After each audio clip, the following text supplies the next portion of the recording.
Hi friends, டக்குன்னு செய்யக்கூடிய சூப்பரான ஒரு ஸ்வீட் ரெசிபி வீட்டில் எப்படி ரெடி பண்ணலான்னு பார்த்துலாங்க. அதுக்காக ஃபஸ்ட்டு ஒரு மிக்ஸி ஜார் எடுத்து இந்த ரெசிபிக்கு டோட்டலாக ஒரு கப் அளவுக்கு சர்க்கரை தேவைப்படும். அது கொஞ்சமாக மட்டும் இப்போ நம்ம பவுடர் பண்ணி எடுத்துக்கலாங்க. அதோட 2 ஏலக்காய் சேர்த்து அரைச்சி எடுத்து வச்சுக்கலாம். நெக்ஸ்ட் ஒரு மிக்சிங் பவுல் எடுத்து 1/4 கப் அளவு கெட்டி தயிர், கொஞ்சமாக உப்பு, லைட்டாக பேக்கிங் சோடா சேர்த்துக்கலாங்க. அதாவது சமையல் சோடா கொஞ்சமாக சேர்த்துக்கலாம்.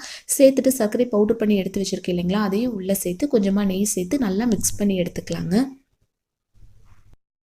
மிக்ஸ் பண்ணி விட்டுட்டு ஒரு கப் அளவுக்கு நான் மைதா மாவு சேர்த்துக்கங்க. கடைகளில் கிடைக்கிற டேஸ்ட் வேணும் அப்படிங்கிறக்காக நீங்கள் விருப்பப்பட்டீங்க அப்படின்னா கோதுமை மாவு கூட தாராளமாக சேர்த்து கொஞ்சமாக தண்ணி சேர்த்து சப்பாத்தி மாவு பார்த்துக்கு ரெடி பண்ணி ஒரு 10 நிமிஷம் மூடி போட்டு மூடி வச்சிடலாங்க. இப்போ ஒரு பாத்திரத்தில் ஆல்ரெடி சர்க்கரை கொஞ்சமாக யூஸ் பண்ணியிருக்கீங்க இல்லைங்களா, மீதி சர்க்கரை ஃபுல்லாக உள்ளே சேர்த்துட்டு 1/2 கப் அளவுக்கு தண்ணி சேர்த்து சர்க்கரை நல்லா கரைஞ்சி வந்ததுக்கப்புறம் கொஞ்சமாக லெமன் ஜூஸ் சேர்த்து தண்ணி எடுத்து வச்சிடலாங்க.